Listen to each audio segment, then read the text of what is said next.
صباح الخير أو مساء الخير على حسب بتشوفوني امتى. يلا بينا نعمل البتنجان المخلل. عندي نص كيلو من البتنجان، قشرت راسه ما قطعتهاش وابتديت اشقه بالشكل اللي انتوا شايفينه ده. بعد كده هحمره في الزيت، واول ما يتحمر هطلعه على منديل.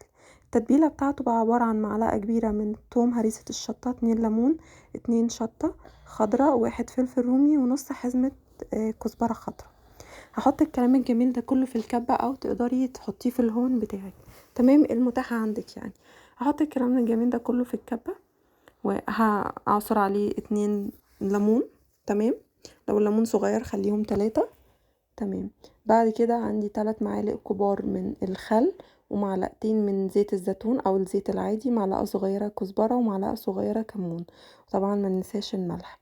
هضرب الكلام الجميل ده كله في الكبة، ولاني كنت طبعا نسيت الملح فرجعت حطيته.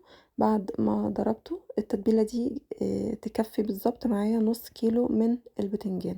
بعد ما اتحمر البتنجان وصفيته كويس من الزيت، هبدأ بقى ايه، احط في قلبه التتبيله الخطيره دي. بجد ريحتها كانت جامده جدا.